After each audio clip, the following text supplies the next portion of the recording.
Russia's President Vladimir Putin and Turkish President Recep Tayyip Erdogan have marked the completion of a key phase of a natural gas pipeline connecting the two countries.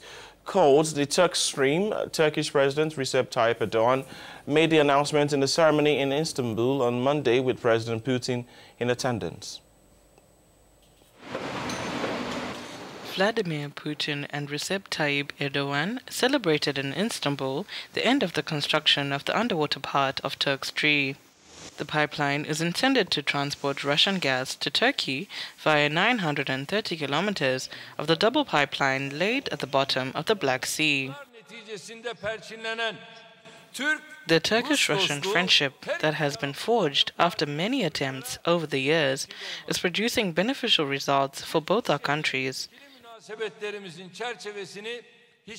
We have set the framework for our bilateral relations based on requests or pressures from other countries. The launch of the Turk Stream will enable our countries to significantly expand our cooperation in the field of gas. It will be of great importance for the economic development of Turkey and the entire Black Sea region. It will also become an important factor in ensuring the security of Europe's energy supply.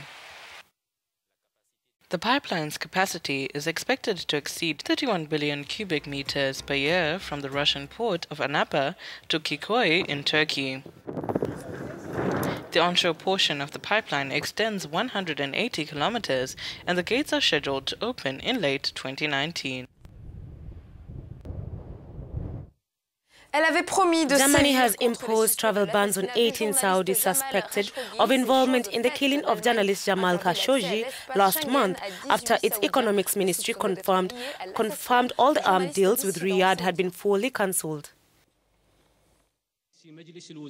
Germany is denying access to the Schengen area to 18 Saudi nationals suspected of being linked to the murder of Jamal Khashoggi. The decision was taken to the close collaboration with London and Paris. The decision comes at a time when the United States has announced that financial sanctions against 17 members of the close guard of Crown Prince Mohammed bin Salman. In recent days, we have worked closely with our French and British friends. We have decided that Germany will ban 18 Saudi nationals suspected of being linked to this crime from entering the Schengen area. Overall, we in the European Union are in close coordination. Berlin had already announced an embargo on arms sales to Saudi Arabia. The second round of sanctions is announced at a time when the CIA report estimates that the person behind Jamal Khashoggi's murder is a Saudi crown prince. Mohammed bin Salman assures Donald Trump that he is innocent. The journalist asked the American president if he thinks the Saudi crown prince lied to him. Did MBS lie to you, sir? I don't know. You know, who can really know? But I can say this. He's got many people now that say he had no knowledge. He told me that he had nothing to do with it. He told me that, I would say, maybe 5 times. At different points, but what if he's lying? As recently as a few days ago. Journalist Jamal Khashoggi was murdered on 2 October at the Saudi consulate in Istanbul. According to the Saudi authorities' investigation, Jamal Khashoggi was allegedly drugged before being dismembered.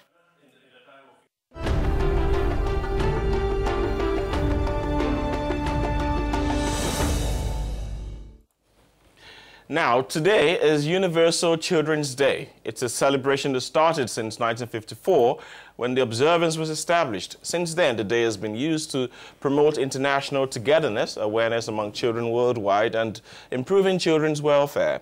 November 20 is also the day when the UN General Assembly adopted the Declaration of the Rights of the Child in 1959, making it Children's Rights Day. So here we go. We've got Universal Children's Day and Rights Day as well.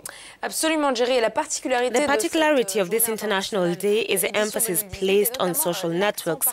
As part of its promotional campaign, UNICEF engaged a myriad of ambassadors, including politicians, entertainment personalities, and legislators, who participated in the event's global communication. And we are going to see what activities are planned for this International Day of the Rights of the Child on the coast of Nigeria. Yes, indeed, Hanan. We have with us Alex Omotense from the Committee for the Defense of Human Rights, Lagos. Alex, thank you for joining us on the program. This year, the UN says, go blue. But what really are your plans in Nigeria? What is the focus on children's rights? And what are some of the issues, Alex? The focus for this year, Child Rights Day, is for us to sensitize the government, to draw the attention of the government that all the students, the child of school age, the government should live up to their responsibility by dragging them from the streets back to school. Because, as I'm talking to you right now, because of the nature of the economy of the country, because the family cannot be able to meet and meet, they live from hand to mouth. Yeah, what we are addressing is that, especially the young child who are on the street of Lagos hawking during school hours, the government should take it as a point of responsibility through the Ministry of Education to ensure that they go back to the streets, withdraw those child and send them back to school. Because it is in our constitution that it is the duty of the government to make sure that Nigerian children are educated. Free and qualitative education is a must in Lagos State, and in which we want the Lagos State government to take it as a point of duty to obey the law they established by themselves by ensuring that young child of school age should not be seen on the street of Lagos hawking. Alex, one thing for certain is that this surely would be good to see, you know. The African Charter on the Rights of the Child clearly spells out the rights that African countries must ensure for children. Would you say Africa has made progress in promoting and achieving some of these rights for the child? That is a must. Once you sign the treaty, it is a must for you to comply with the provision of that treaty. So make sure. I have the reason why I'm saying Lagos State government, who's part of Nigeria, who is one of the signatories to that treaty, that the African Charter on Child Rights is to ensure that all Africans should make sure that all child of school age should be educated. That is why we are saying today that the Lagos State government should ensure that they fund the children education, so that they have their child on the streets during the school hour because of little challenges. Because it is challenges that make the parents to send their children to go and hawk and go to school. If the government take up the responsibility of child education, then the parents will have limited responsibility. Then when the government take the education aspect, then the welfare will be the responsibility of the parents. So this year, we are insisting and reminding the Lagos State government that they ensure that all child in Lagos that is up to school age should be sent to school and ensure they are educated as a child who their right is inalienable in the Constitution. According to a recent report by an international child support group, Humanium, Niger and Uganda have made some progress in child labor, but the situation remains critical in Cameroon, Papua New Guinea and Eritrea. What do you make of the situation we see in some countries on the continent, Alex?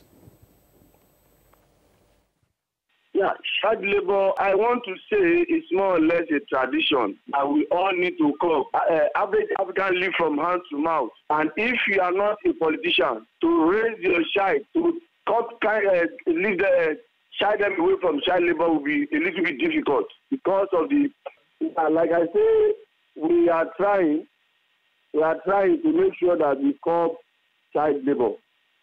Because in Lagos, you see a child under the age of 10. Okay, will be the source of livelihood and making income for the parents, their aged parents.